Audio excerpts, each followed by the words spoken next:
Assalamualaikum warahmatullahi wabarakatuh. Marilah kita panjatkan segala puji syukur kehadirat Allah Subhanahu wa Ta'ala, karena atas rahmat dan karunia-Nya pada kesempatan ini kita masih bisa bercinta dan bernafas dalam kondisi sehat walafiat. Salawat serta salam kita curahkan kepada Rasulullah, junjungan kita Nabi besar Muhammad SAW, yang menuntun kita sebagai uswatun hasanah. Semoga kita semua selalu mendapatkan syafaatnya sampai yaumul kiamah. Perkenalkan, nama saya Erik Adi Gumlar Yustia, semester 3 Fakultas Hukum Universitas Merdeka Pasuruan. Pada kesempatan ini, izinkan kami menunaikan tugas dari dosen pengampu kami yang terhormat Bapak Ahmad Sukron, SHMH, di mata kuliah Hukum Konstitusi dalam menjelaskan tentang perkembangan amandemen Undang-Undang Dasar Negara Republik Indonesia tahun 1945. Baik, sebelum kami menjelaskan apa saja perkembangan amandemen Undang-Undang Dasar di negara kita, seperti istilah jas merah, jas hijau, jas kuning, jas biru, asal jangan jas orange. Bapak Soekarno, presiden kita dulu, mengatakan jangan sekali-kali meninggalkan sejarah. Maka kita harus tahu awal mula amandemen tersebut. Undang-Undang Dasar Negara Republik Indonesia tahun 1945 adalah hukum dasar negara Indonesia yang digunakan sebagai konstitusi pemerintahan negara. Undang-undang ini disahkan oleh PPKI, Panitia Persiapan Kemerdekaan Indonesia, pada tanggal 18 Agustus tahun 1945. Perumusan Undang-Undang Dasar 1945 sendiri sudah dilakukan sejak tanggal 1 Juni 1945 ketika Jepang memerintahkan dibentuknya BPUPKI. Nah, seiring dengan perjalanannya, Undang-Undang Dasar 1945 mengalami amandemen demi menyesuaikan dengan kondisi yang ada di tanah air. Pengertian amandemen berdasarkan hukum tata negara, pengertian amandemen ini merupakan hak yang akan dimiliki oleh legislatif untuk dapat melakukan atau dapat memberikan suatu usulan terhadap perubahan-perubahan dalam rancangan undang-undang yang telah diajukan oleh pemerintah. Dalam hal ini, yang dikatakan pemerintah adalah pihak eksekutif. Amandemen serapan dari bahasa Inggris amen, yang sering dikenal dengan to make better. Dalam bahasa Indonesia, amandemen berarti suatu hal yang dilakukan untuk perubahan peraturan yang lebih baik. Dalam hal ini, undang-undang.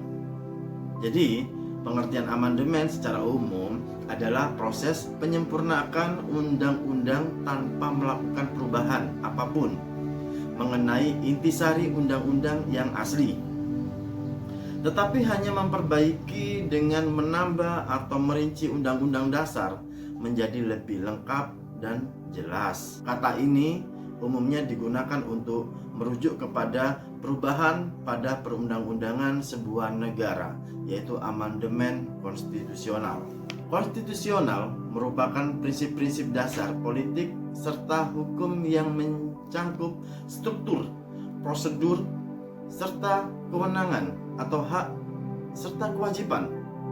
Karena itu, konstitusional sangat berhubungan erat dengan amandemen karena bertujuan untuk memperbaiki suatu catatan atau dokumen penting suatu negara yang mencakup bentuk, struktur, prosedur agar lebih baik dari sebelumnya. Menurut Husni Tamrin, tujuan amandemen Undang-Undang Dasar tahun 1945 adalah menyatukan aturan-aturan dasar tentang ketertiban negara agar lebih utuh dalam pencapaian tujuan nasional, dan juga menyempurnakan aturan-aturan dasar tentang jaminan atau pelaksanaan kekuasaan negara kepada rakyat, serta memperluas partisipasi masyarakat. Amandemen Undang-Undang Dasar 1945 yang telah dilakukan beberapa kali memiliki fungsi dan tujuan demi kepentingan negara Republik Indonesia. Secara umum, tujuan amandemen Undang-Undang Dasar 1945 dapat kita rangkum dengan inti sebagai berikut. Yang pertama, dapat menyempurnakan aturan dasar mengenai tatanan negara. Yang kedua, dapat menyempurnakan aturan dasar mengenai jaminan maupun pelaksanaan kedaulatan rakyat. Yang ketiga, dapat menyempurnakan aturan dasar mengenai jaminan maupun perlindungan hak asasi manusia.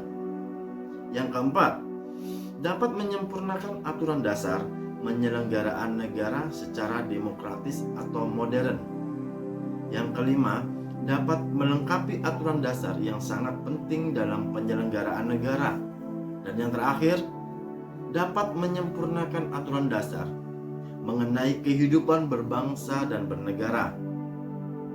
Manusia akan menjadi syarat dari supremasi hukum, menyempurnakan aturan dasar negara, administrasi yang demokratis atau modern melalui distribusi kekuasaan yang kuat dan juga yang ketat, sistem checks and balance yang lebih ketat atau yang lebih transparan, dan pembentukan lembaga-lembaga negara yang mengadaptasi dengan perubahan kebutuhan bangsa atau tantangan zaman. Alasan terjadinya amandemen Undang-Undang Dasar 1945. Negara Republik Indonesia sudah mengalami beberapa kali amandemen. Dari setiap amandemen Undang-Undang Dasar 1945 itu ada beberapa alasan sesuai dengan kejadian amandemennya. 1. Amandemen pertama secara umum dilakukan dengan alasan untuk membatasi masa periode pemerintahan presiden, kaitannya dengan kemampuan memerintah dan mengurangi undang-undang yang bersifat eksekutif heavy. Sejarah amandemen pertama yang terjadi pada tahun 1999, di mana tepatnya pada tanggal 19 Oktober, di mana dasar atas amandemen ini merupakan SUU MPR 1421 Oktober tahun 99. Pada amandemen yang pertama ini, di mana ada sekitar 9 pasal yang akan dilakukan amandemen. Pada amandemen pertama ini, di mana yang akan menjadi intinya merupakan mengenai pergeseran kekuasaan eksekutif. Dalam hal ini presiden juga dipandang atau dianggap terlalu kuat sehingga perlu dilakukan amandemen tersebut. Kita lanjut ke amandemen kedua. Secara umum dilakukan dengan alasan untuk mengokohkan keberadaan pemerintah daerah dan menambah atau memperluas cakupan hak asasi manusia. Adapun sejarah amandemen yang terjadi pada tahun 2000, di mana tepatnya pada tanggal 18 Agustus tahun 2000 yang akan disahkan melalui sidang umum MPR tanggal 7 sampai 8 Agustus tahun 2000. Pada amandemen kedua ini telah dilakukan amandemen terhadap 5 bab dan 25 pasal. Kita lanjut ke amandemen ketiga. Secara umum dilakukan dengan alasan untuk memperbaiki sistem dan aturan lembaga-lembaga negara, seperti pemilihan presiden, seperti sistem bikameral atau lainnya. Maksudnya sistem ketatanegaraan belum jelas, masih adanya kelemahan sistematika dan substansi di dalam Undang-Undang Dasar pasca perubahan, yaitu inkonsistensi dalam penjabaran sejumlah pasal seperti pasal wewenang lembaga negara. Pada sejarah amandemen yang ketiga ini, di mana disahkan melalui ST MPR tanggal 1 hingga 9 November tahun 2001, ataupun tepatnya amandemen tersebut terjadi pada tanggal 10 November 2001. Ada sebanyak 3 bab maupun juga 22 pasal yang akan dilakukan amandemen pada tahap ketiga ini. Selanjutnya ke amandemen keempat. Secara umum dilakukan dengan alasan untuk menyempurnakan bagian-bagian yang kurang dari amandemen sebelumnya. Setiap amandemen bertujuan demi menyempurnakan Undang-Undang Dasar 1945. agar dapat mencapai tujuan nasional dan mewujudkan kesejahteraan bersama serta dapat melindungi hak asasi manusia yang sesuai dengan peradaban.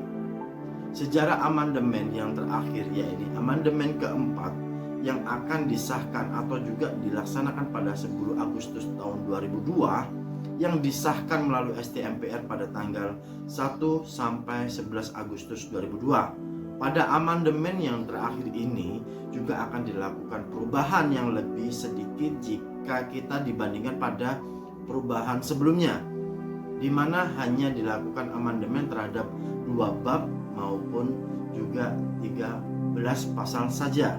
Hasil amandemen Undang-Undang Dasar 1945. Amandemen boleh dilakukan sepanjang hanya sebatas pada batang tubuh, bukan pada bagian pembukaan. Hal ini sesuai dengan persetujuan bersama dan juga untuk menjaga keutuhan NKRI. Terhitung ada 4 perubahan yang dilakukan dengan rincian sebagai berikut. Yang pertama, yang mengalami perubahan sekitar 46 butir ketentuan. Kedua, yang tidak mengalami perubahan sekitar 25 butir ketentuan undang-undang. Yang ketiga, saat ini terdapat 199 butir ketentuan. Dan yang keempat, terdapat penambahan 174 ketentuan baru. Bahaya amandemen Undang-Undang Dasar 1945. Selain sebagai solusi untuk menyempurnakan konstitusi, amandemen juga memiliki dampak tertentu apabila dilakukan terus-menerus. Antara lain, 1. Amandemen jika dilakukan terus-menerus dapat mengubah peraturan atau ketentuan yang sudah disempurnakan sehingga menyebabkan kebimbangan atau kebingungan aturan. Misalnya, masalah mengenai MPR yang sudah lengser dari kekuasaan tertinggi bisa jadi akan diangkat lagi menjadi kekuasaan tertinggi dan menjadi alat penguasa negara yang tidak sesuai dengan tujuan pemerintahan. Check and balance yang dulu disepakati bersama.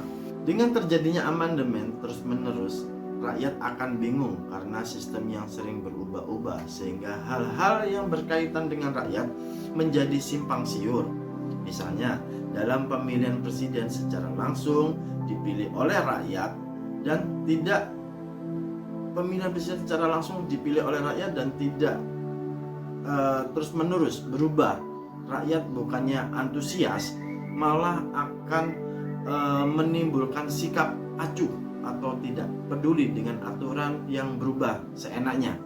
Lebih parah lagi, rakyat juga akan bersikap tidak mau patuh aturan yang baru. Yang ketiga, menimbulkan pertanyaan besar mengenai keabsahan dari Undang-Undang Dasar 1945 itu sendiri, karena terlalu banyak mengalami perubahan dan menjadi tidak konkret lagi isinya. Yang keempat, tatanan dan aturan yang sudah ada tidak bisa dipertahankan menjadi lebih baik lagi karena terjadi perubahan secara terus-menerus dan juga akan sulit untuk menganalisa tatanan dan aturan yang berubah-ubah setiap kali terjadinya amandemen. Yang kelima, perubahan atau amandemen yang dilakukan bisa saja menyisakan persoalan lain sehingga tidak akan ada habis-habisnya. Amin. Amandemen adalah proses perubahan bunyi atau isi pada suatu dokumen penting negara, baik dihilangkan, ditambahkan, atau disempurnakan dengan maksud atau tujuan tertentu. Namun, amandemen tidak dapat dilakukan pada pembukaan Undang-Undang Dasar 1945.